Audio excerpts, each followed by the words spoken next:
एक लड़की थी जो कि अपने 2 बच्चों के साथ और अपने हस्बैंड के साथ एक घर में रहती थी। मिडिल क्लास की फैमिली थी। वैसे भी एक नॉर्मल फैमिली रहती है, वैसा अपना सब गुजर बसर उन लोगों का चल रहा था।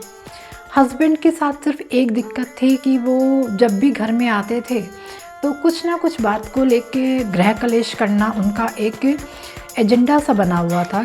तो वो मीरा के साथ में क्या किया, उन्होंने मीरा को, आपस की लड़ाई थी और आपस की लड़ाई में थप्पड़ मार दिया मीरा को।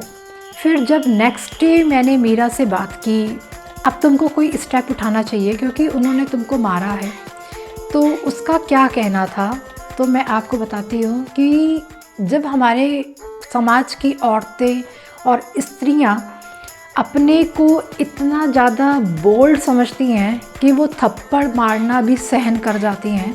सिमिलरली मीरा ने भी यही जवाब दिया कि मेरे हस्बैंड अच्छे हैं। जो लड़ाई चल रही थी उस दौरान उसके बेटे को थोड़ा सा चक्कर टाइप में आ गया था क्योंकि वायलेंस इतना ज़्यादा था, गाली गलौज इतनी ज़्यादा हो रखी थी उन्होंने, वो डिस्टर्ब था उसका बच्चा और उसको थोड़ा सा चक्कर आ गया तो उन्होंने जो है अपनी वाइफ को हिट कर दिया। मीरा ने ये बोला कि ऐसे वो बहुत अच्छे हैं बट लेकिन जब उनके बच्चे को कुछ होता है तो वो ऐसा कर देते हैं। उसको मीरा ने बिल्कुल ही नॉर्मल चीज़ें लेकर के ले लिया। एक अच्छा रिलेशनशिप होता है और उस रिलेशनशिप में अगर ये छोटी छोटी बातें पहले छोटी छोटी होती हैं, फिर बाद में बढ़ते बढ़ते बहुत ज़्यादा हो जाती हैं और एक स्टेज ऐसी आती है जहाँ पे हस्बैंड और वाइफ इस चीज़ों को बिल्कुल नॉर्मल समझने लगते हैं। तो यहाँ पे ये चीज़ एक स्त्री को, एक घर की लक्ष्मी को, एक होम मेकर को, एक हाउसवाइफ को ज़रूर समझनी चाहिए कि ये डोमेस्टिक वायलेंस होता है। और बात चाहे आप कोर्ट तक लेके जाएं या ना जाएं, लेकिन इसके तहत आपको बात ज़रूर करनी चाहिए और ये सभी लड़कियों को पता होना चाहिए, सभी गृहिणियों को पता होना चाहिए कि डोमेस्टिक वायलेंस की दीवार कहाँ तक आती है। इसी चीज़ को लेके मैं आपके साथ आज चर्चा में आई हूँ कि ये डोमेस्टिक वायलेंस की जो एक बाउंड्री होती है कि आप औरतों के साथ किस हद तक फाइट कर सकते हो, ये औरतों को एक अपना सेल्फ़ रिस्पेक्ट होनी चाहिए। और ये सेल्फ़ रिस्पेक्ट जब तक आप लोगों के अंदर नहीं आएगी, औरत के अंदर नहीं आएगी, ऐसा डोमेस्टिक वायलेंस हर दूसरे तीसरे चौथे घर में होता ही रहेगा। इस चीज़ को समझने के लिए आपको बहुत अच्छे से कायदे पता होना चाहिए, थोड़ा बहुत लॉ से भी इंट्रोड्यूस आप सबको होना चाहिए कि एक हस्बैंड किस हद तक लड़ाई कर सकता है और उस हद तक की लड़ाई में वो कितने ज़्यादा आपके ऊपर टॉर्चर कर सकता है। इन्हीं सब को लेके बहुत अच्छी अच्छी मूवीज़ बनी हुई हैं। आपको थप्पड़ मूवी देखनी चाहिए जिसमें कि ये बताया है कि एक थप्पड़ भी मारना आपके लिए कानून में एक बहुत बड़ा जुल्म है। आप कितने भी आप फाइट कर रहे हो लेकिन औरत के ऊपर आप एक थप्पड़ भी, एक हाथ भी नहीं उठा सकते हो। लड़ाई के दौरान हाथ उठाना एक बहुत बड़ा डोमेस्टिक वायलेंस, एक क्राइम होता है।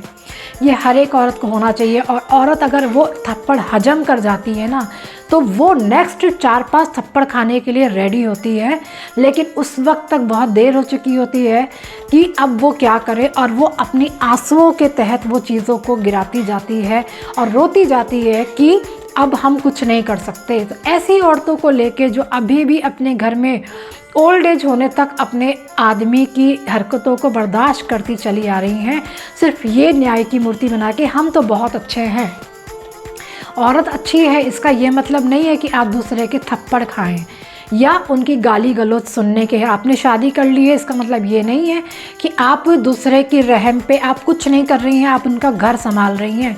ये बहुत बड़ी बात है, आपको अपने को सेल्फ़ रिस्पेक्ट देनी ही चाहिए। और दूसरी चीज़ ये कि आपको आजकल तो बहुत अच्छी एक मूवी आई है हक, मोहम्मडन्स यानी मुसलमानों की ज़िंदगी में एक औरत भूचाल ले आई थी। हक मूवी में ये दिखाया है उन औरतों की लाइफ के बारे में जब थिंक आउट किया तो वाकई बहुत त्रस्त है उनकी लाइफ।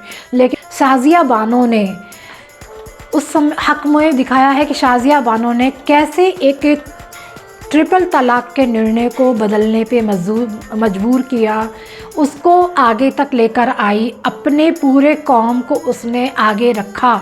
इसी तरह से हम सभी को एक कौम के तहत ना जाते हुए अगर हम ये देखें कि हम सिर्फ एक औरत हैं, अगर एक मुसलमान औरत इतने दबने के बाद भी आगे आ सकती है तो हर औरत अपने लिए एक आवाज़ उठा सकती है, और ये आवाज़ हर औरत के कानों तक, हर औरत के दिल तक जानी चाहिए कि वो भी इस धरती में जन्म लिया है तो पूरे सेल्फ़ रिस्पेक्ट के साथ जीना सीखे, अपने को दबा हुआ बिल्कुल भी महसूस नहीं करना चाहिए, आगे बढ़ के काम ले।